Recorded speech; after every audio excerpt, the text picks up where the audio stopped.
Hello and welcome to after school. हम class 10th NCERT series में chapter number 4 last video से शुरू कर चुके हैं। आज हम चैप्टर नंबर 4 की एक्सरसाइज 4.2 करेंगे। उससे पहले कुछ नए कंसेप्ट हम सीख लेते हैं, जिसे बोलते हैं solutions of a quadratic equation. Solution of a quadratic equation यानी कि एक क्वाड्रेटिक इक्वेशन हमें x a x square plus b x plus c की फॉर्म में दी हुई है, और मैं इसमें x is equal to alpha अगर पुट करता हूँ, यानी कि a alpha square plus b into alpha plus c, तो इसकी वैल्यू ज़ीरो आएगी।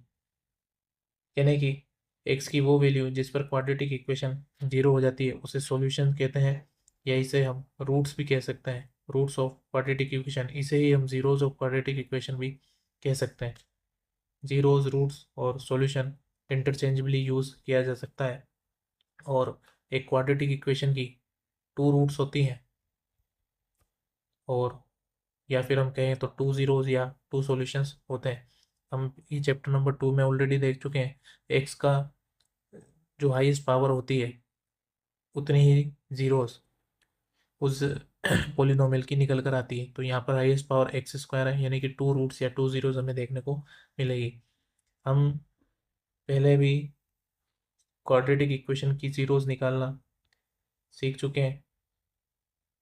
हमने एक मेथड सीखा था, फैक्टराइजेशन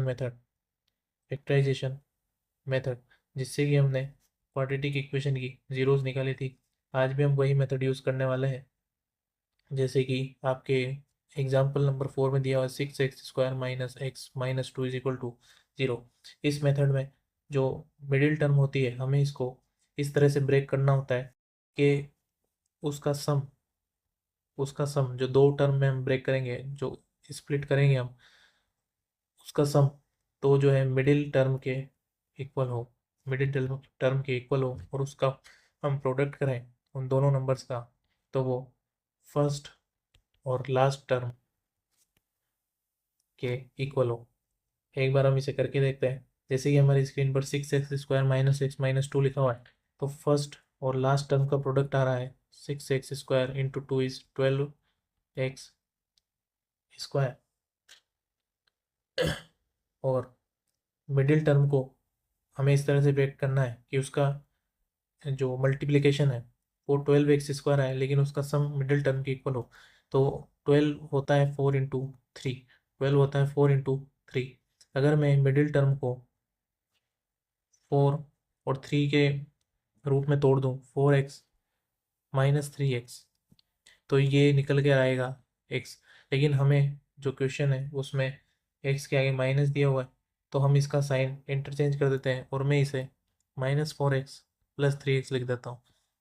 इसका जब हम इसे सोल्व कर रहे हैं तो ये -x आ रहा है, हमें मिडिल टर्म में -x ही चाहिए, क्योंकि हमने देखा sum is equal to middle term आना चाहिए। और प्रोडक्ट अगर हम इनका करें तो -4x इंटू 3x इस 12x² निकल कर आ रहा है, यही हमें चाहिए था। तो हमें फैक्टराइजेशन मेथड से मिडिल टर्म को कुछ इस तरह से स्प्लिट करना है कि सम तो उसका मिडिल टर्म के इक्वल हो, और प्रोडक्ट जो है फर्स्ट और लास्ट टर्म के इक्वल हो।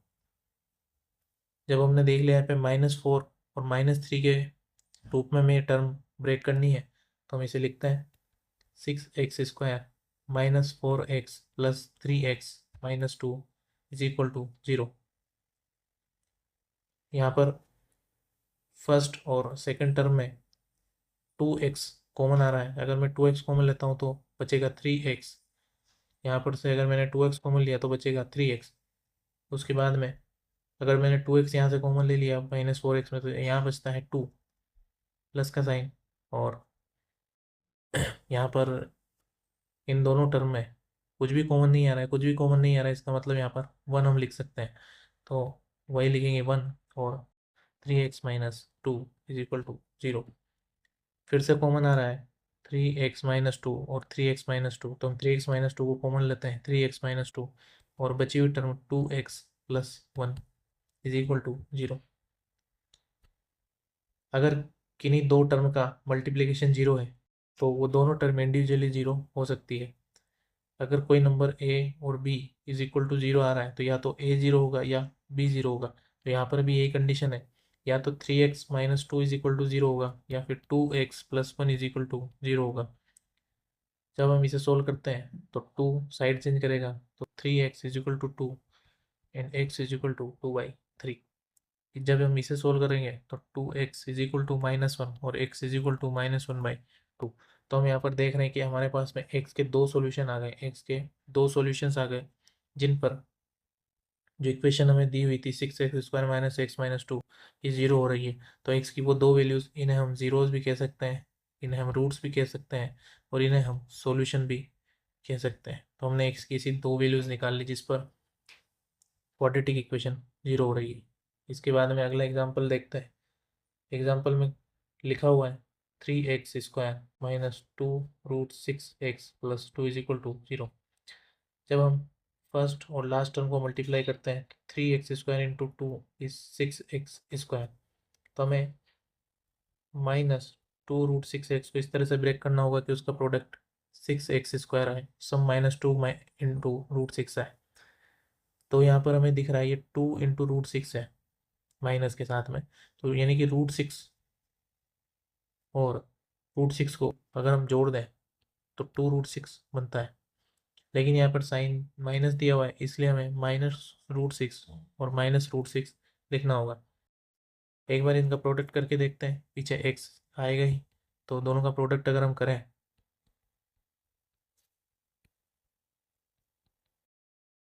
तो ये निकल के आ रहा है √6 into √6 is 6 minus into minus is plus और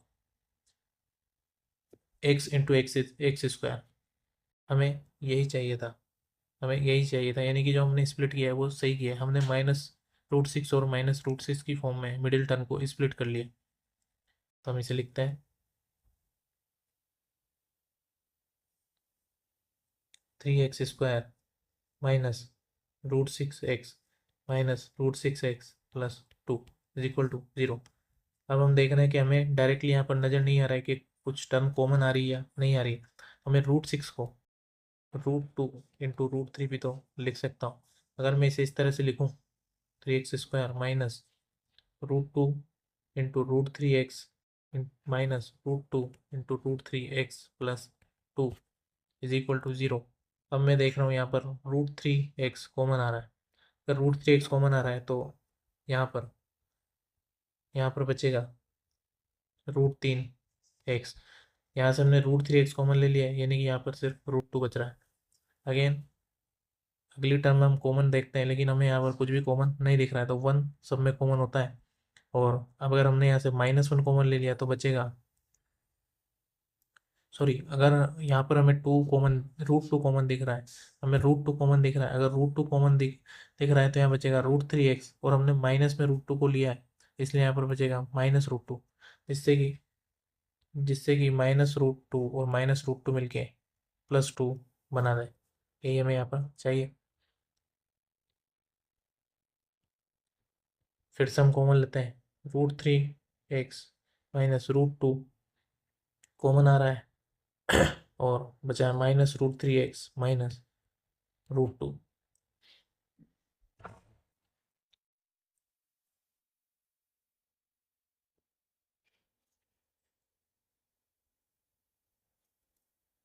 इज इक्वल टू 0। अगर किसी दो टर्म का प्रोडक्ट जीरो हो रहा है यानी कि दोनों टर्म इंडिविजुअली जीरो हो सकती है, तो √3x minus √2 is equal to 0। और यहाँ पे भी √3x minus √2 is equal to 0। तो जब हम इसे सोल्व करेंगे तो x इज इक्वल टू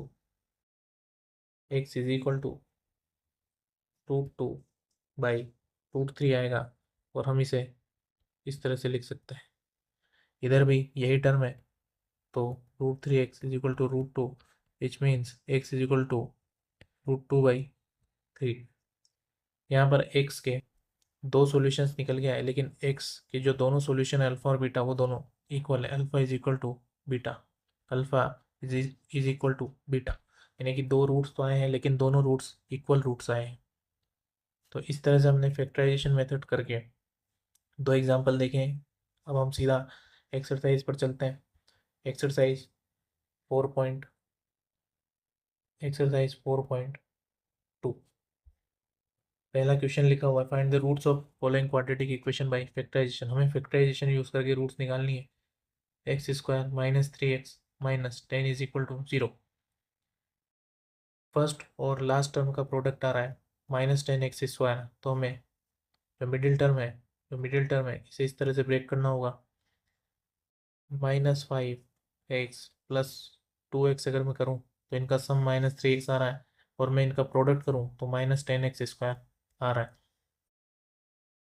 तो मैं इसे -5 और -2 की फॉर्म में ब्रेक करता हूँ। x² minus 5x plus 2x minus 10 is equal to 0। x common आ रहा है, x कॉमन लिया तो x माइनस 5, यहाँ पर 2 कॉमन आ रहा है और बचेगा x और 5। फिर से कॉमन आ रहा है x माइनस 5 और बचा x plus 2 is equal to 0। अगर दोनों टर्म का प्रोडक्ट 0 आ रहा है यानी कि x इज इक्वल टू 5 भी हो सकता है और x इज इक्वल टू -2 भी हो सकता है। जब -2 ऐसा है, अगर x प्लस 2 को मैं 0 कर दूँ तो x इज इक्वल टू -2 आएगा। यानी कि हमारे पास में दो रूट्स निकल के आ गए, x इज इक्वल टू 5 और x इज इक्वल टू -2। इसके बाद में क्वेश्चन नंबर सेकंड करते हैं। 2x² plus x minus 6 is equal to 0। First और लास्ट टर्म का प्रोडक्ट आ रहा है 12x²। तो मुझे इस x को 4x माइनस 3x के अगर मैं रूप में ब्रेक कर लूँ तो सम तो आ रहा है x और प्रोडक्ट आ रहा है 12x², यानी कि ये सही माना जाएगा। तो इसे भी ब्रेक करके लिखते हैं। 2x² plus 4x minus 3x minus 6 is equal to 0। 2x common आ गया। 2x कॉमन आने के बाद में यहाँ पे बचेगा सिर्फ x और प्लस 2। यहाँ पर -3 कॉमन आ रहा है, x plus 2 is equal to 0। 2x minus 3 into x plus 2 is equal to 0, यानी कि 2x इज इक्वल टू 3। जब हम इसे 0 पुट करेंगे तो 2x is equal to 3 which means x is equal to 3/2, और x plus 2 is equal to 0 means x is equal to -2। यानी कि यहाँ पर भी हमें दो सॉल्यूशंस मिल गए, x इज इक्वल टू 3/2 और x इज इक्वल टू -2। अगला question number 3, √2x² plus 7x plus 5 √2 is equal to 0। First और लास्ट टर्म का मल्टीप्लीकेशन आ रहा है √2x² इंटू 5 √2। √2 और √2 बनेगा और 5 इंटू 2 इज 10x²। 7 को मैं से तोड़ूं कि इनका प्रोडक्ट 10x² आए तो मुझे 5x इंटू 2x की फॉर्म में इसे ब्रेक करना पड़ेगा। जब मैं इन्हें ऐड करूँगा तो 7x आएगा जो हमारी मिडिल टर्म है, यानी कि ये हमने सही ब्रेक किया है। मैं इसका सॉल्यूशन लिखता हूँ। √2x² plus 5x plus 2x, इसे हम चाहें तो 2x प्लस 5x लिखते हैं और पीछे बचेगा 5 √2। अब हमें √2x कॉमन नज़र आ रहा है तो फर्स्ट टर्म से बचा x और 1। 5 कॉमन आ रहा है, x प्लस √2। 5 कॉमन आ रहा है और x प्लस √2।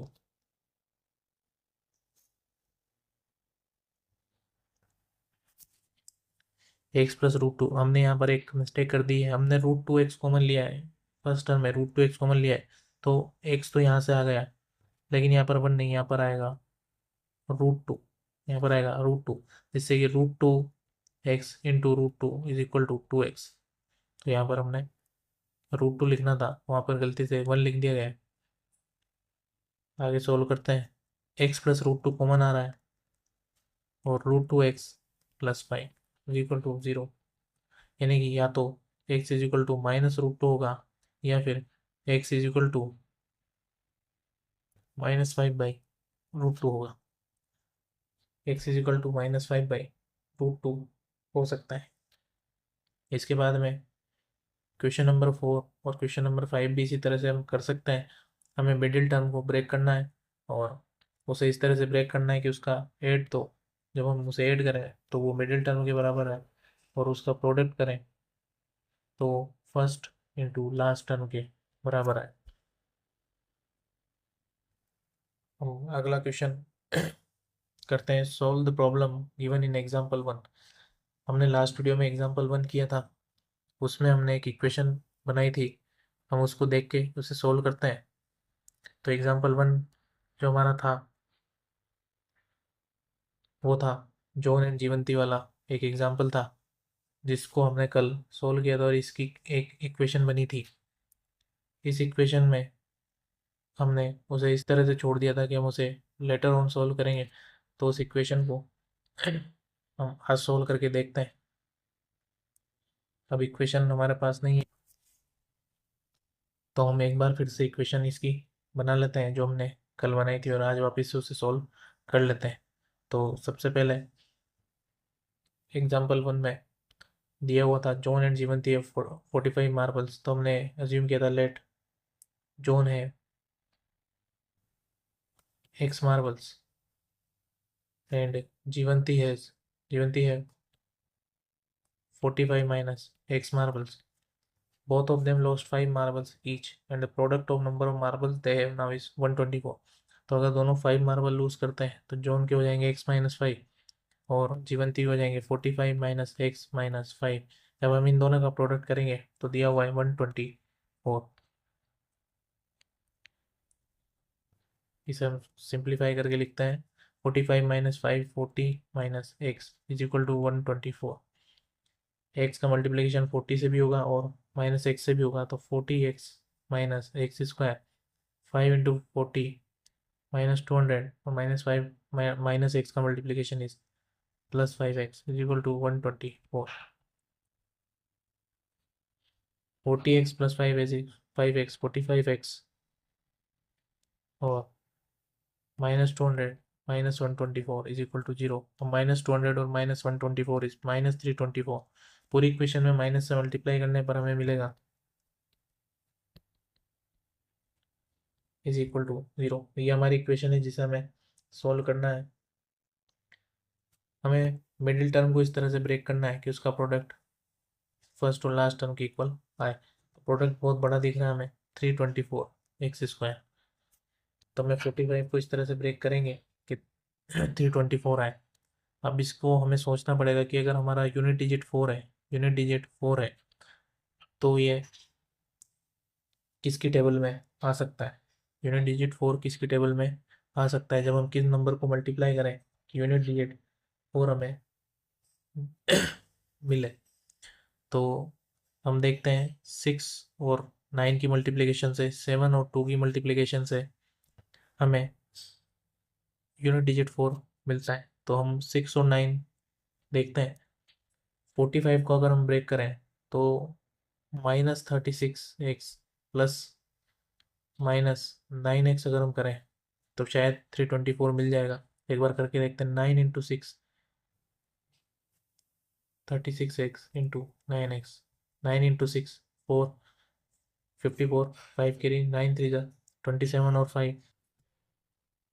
यस, हमें ये मिल गया 324x स्क्वायर मिल गया, यानी कि हमने -45x को -30x और -9x के रूप में ब्रेक किया, जो कि हमारा सही है।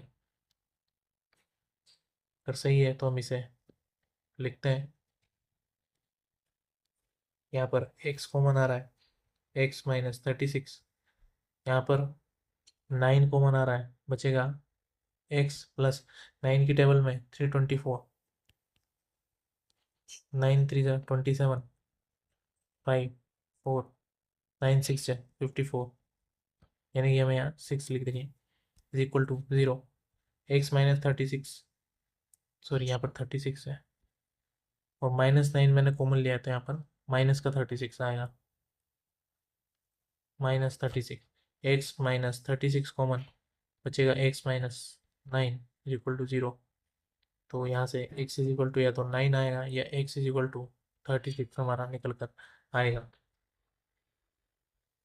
लेकिन हमें x की दो वैल्यूज़ मिली है, x के दो सॉल्यूशन मिले हैं, लेकिन क्या इनमें से दोनों सॉल्यूशन हमारे क्वेश्चन के साथ मैच कर रही है, हमें देखना पड़ेगा। हमारे पास में x इज इक्वल टू 9 है या x इज इक्वल टू 36 है। अब हमें देखना है कौन सी वैल्यू क्वेश्चन के साथ मैच हो रही है। अगर हम x की जगह 9 रख दें तो जॉन के पास में 9 मार्बल हो जाएंगे, तो जीवंती के पास में 45 माइनस 9 x इज 36 मार्बल हो गए। अगर हम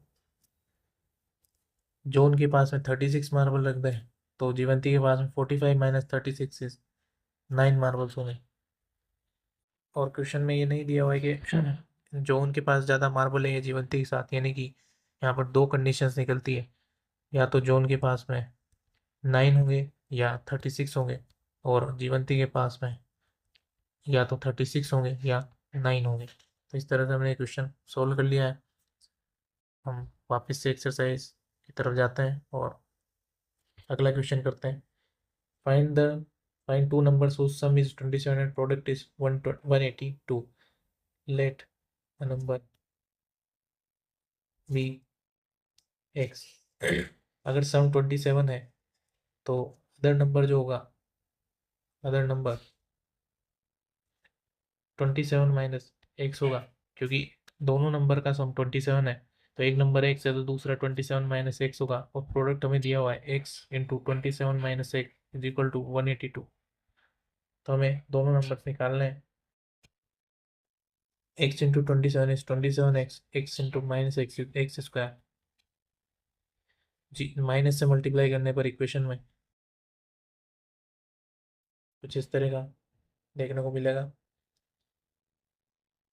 अब हम इसे सोल्व करते हैं। यहाँ पर लिखा हुआ है -27 और यहाँ लिखा है 182। 182 किसकी टेबल में आ सकता है?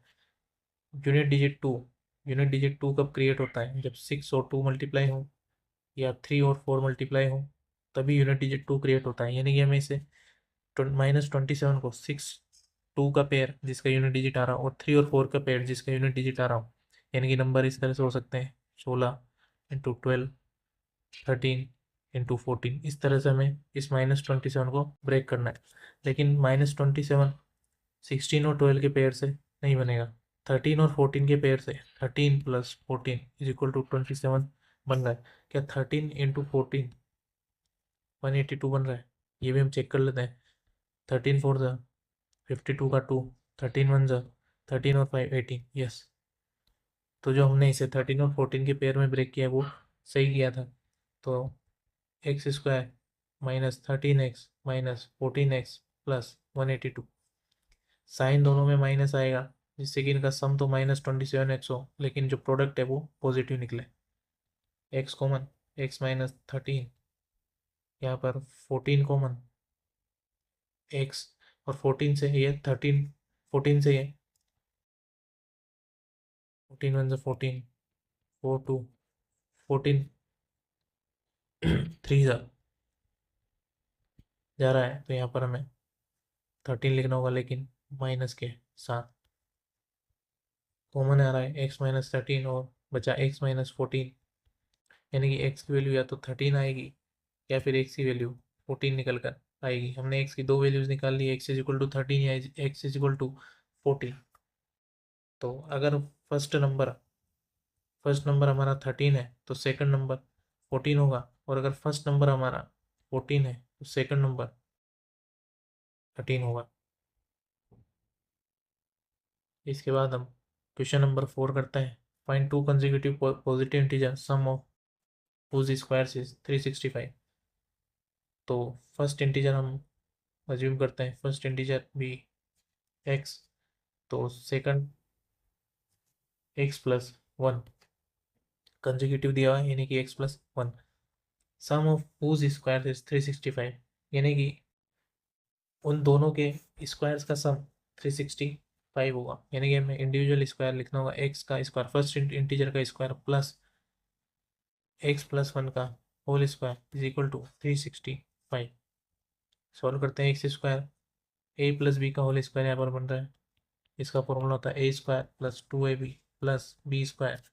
तो x square plus 2x plus 1 square minus 365 is equal to 0। 2x square plus 2x और माइनस 364 इज इक्वल टू 0। फिर से एक बड़ा नंबर बन रहा है 364 इंटू टू। हम यहाँ पर चाहें तो टू कॉमन भी ले सकते हैं, तो बचेगा एक्स स्क्वायर प्लस एक्स, और 364/2 is -180, two is equal to 0। Last question में हमने जिस तरह से ब्रेक करके देखा था 182 को, इस क्वेश्चन में भी हम उसको ब्रेक करके देखते हैं। 182 हमारा 14 × 13 होता है। हमें यहाँ पर प्लस एक्स चाहिए, नहीं कि हम इसे +14x -13x अगर लिख दें तो ये कंडीशन हमारी ट्रू हो रही है, यानी कि x² + 14x - 13x - 182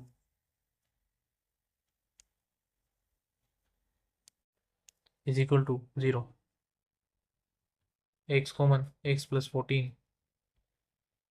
13 common x minus minus common ले लिया है तो बचेगा 14, और हमने माइनस कॉमन लिया तो यहाँ पर 14 प्लस का आएगा। x + 14 कॉमन और x - 13 बचा हुआ, यानी कि x इज इक्वल टू या तो -14 होगा या x इज इक्वल टू 13 होगा। अब हमें क्वेश्चन में दिया हुआ है पॉजिटिव इंटीजर, क्वेश्चन में दिया है पॉजिटिव इंटीजर, यानी कि जो हमारी -14 वाली कंडीशन है ये अकॉर्डिंग टू क्वेश्चन फॉल्स हो रही है, यानी कि हमारा x इज इक्वल टू 13 ही राइट होगा, यानी कि फर्स्ट इंटीजर 13 है, तो second integer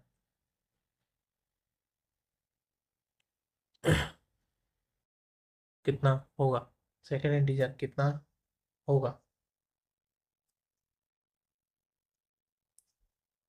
13 + 1 is equal to 14। यहाँ पर दिया था कंजिक्यूटिव इंटीजर, तो अगला इंटीजर क्या होगा 13 + 1 इज इक्वल टू 14। इसके बाद हम अगला क्वेश्चन करते हैं, क्वेश्चन नंबर 5। क्वेश्चन नंबर 5 में दिया हुआ है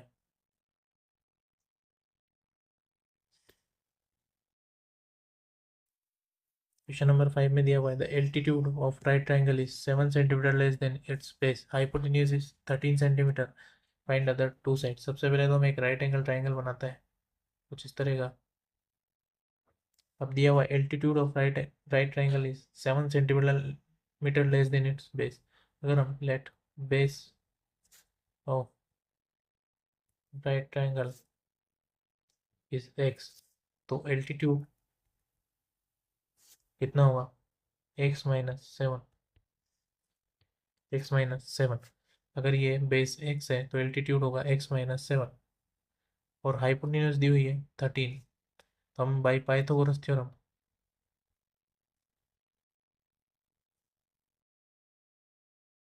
x - 7 का स्क्वायर प्लस x का स्क्वायर इज इक्वल टू 13 का स्क्वायर होगा,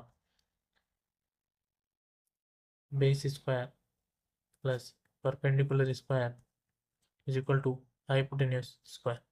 ये हमने पाइथागोरस थ्योरम में यहाँ पर लगाई है। x - 7 का whole square x square minus 2 × 7 × x is -14x plus 7 का square 49 x square as it is, और 13 का स्क्वायर 169, एक्स स्क्वायर और एक्स स्क्वायर 2x² -14x 49 -169। हम देखें तो ये इस दोनों को सोल्व करें तो ये 120 आ रहा है इज इक्वल टू 0। 2 भी कॉमन आ रहा है तो x², मैं पूरी इक्वेशन को 2 से डिवाइड कर देता हूँ, 7x + 60, ये हमारी इक्वेशन निकल कर आई है।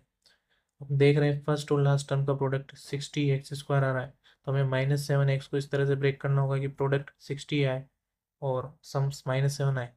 तो 12 और 5 के पेयर में अगर इसे ब्रेक करें तो 12 × 5 इज 60, और -12 + 5 इज -7। तो हम इसे इस तरह से लिख सकते हैं x² -12x + 5x + 60 is equal to 0। x common x - 12, यहाँ पर 5 कॉमन x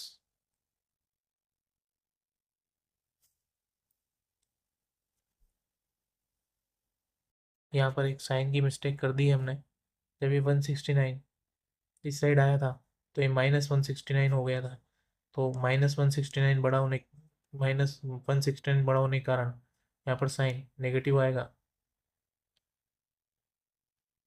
साइन नेगेटिव आएगा। अगर साइन नेगेटिव आ रहा है तो भी हमारा अजम्पशन सही था। -12 इंटू 5 इज -60 और -12 + 5 इज -7। तो यहाँ पर 5 कॉमन लेने के बाद बचेगा x - 12 is equal to 0। x + 5 और x - 12 इज इक्वल टू 0। तो x इज इक्वल टू -5 या x इज इक्वल टू 12। अब हम जानते हैं कि कोई भी लेंथ नेगेटिव लेंथ, बेस की लेंथ जो है वो कभी भी नेगेटिव नहीं हो सकती, यानी कि बेस की लेंथ पॉजिटिव हो, x इज इक्वल टू 12 सही होगा।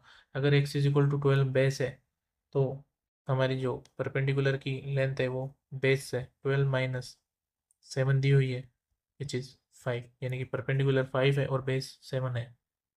हमें दोनों साइड की लेंथ निकालनी थी। परपेंडिकुलर हमारा आया 5 और बेस आया 7। सॉरी, परपेंडिकुलर आया हमारा 5 और बेस आया 12। इसके बाद क्वेश्चन नंबर 6 करते हैं। क्वेश्चन में लिखा हुआ है cottage industry produces a certain number of pottery article in a day. It was observed on a particular day the cost of production of each article in rupees was 3 more than twice the number of articles produced on that day.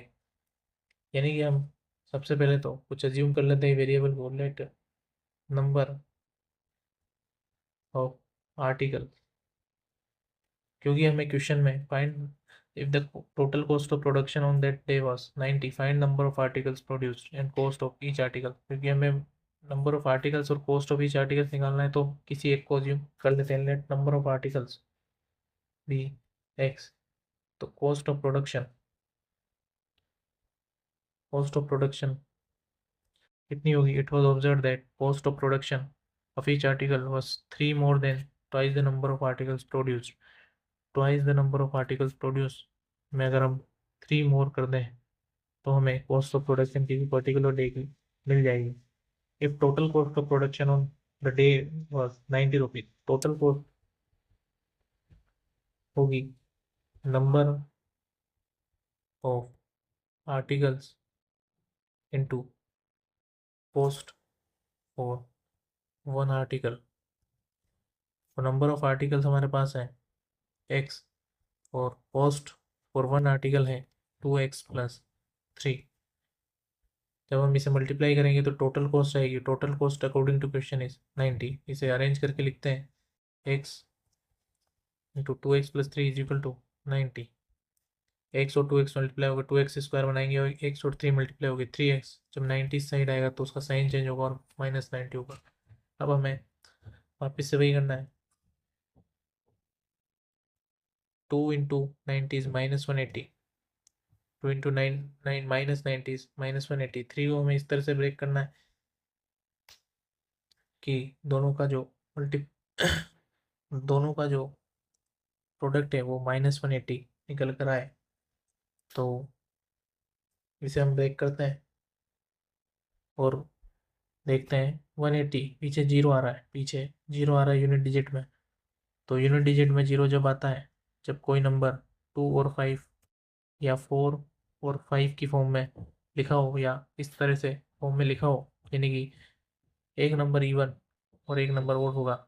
तो ऐसे दो number जिनका even और odd number हो और पीछे 2 और 5 लिखा हुआ आ रहा है यूनिट डिजिट में, तो 12 और 15 शायद हो सकते हैं, क्योंकि यूनिट डिजिट 2 है, यूनिट डिजिट 5 है। और अगर हम दोनों को सपरेट करें तो 3 भी आ रहा है। क्या 12 इंटू 15 180 होता है? ये हमें चेक करना है। 12 5 ज़ा 50 0, 12 1 ज़ा 12 और 6 180। यस, यानी कि हमारा 3x कुछ इस तरह से लिखा जा सकता है 15x - 12x। वापिस से क्वेश्चन में जाते हैं। 2x² + 15x - 12x - 90 is equal to 0। x common 2x + 15, यहाँ पर 6 कॉमन आ रहा है, यहाँ पर 6 कॉमन आ रहा है। 2x प्लस 15 इंटू 6 इज 90, यहाँ पर 15 आ रहा है। एक्स, तो एक्स प्लस 15 कॉमन बचेगा, x minus 6 is equal to 0। 2x plus 15 is equal to 0, which means minus 15/2 is x, या फिर x is equal to 6। अब x हमने माना था number of articles. Number of articles कभी भी नेगेटिव में या फिर फ्रैक्शन में नहीं आ सकते, तो x इज इक्वल टू -15/2 हमारे क्वेश्चन के अकॉर्डिंग सॉल्यूशन नहीं है, तो x इज इक्वल टू 6 ही हमारा आंसर होगा।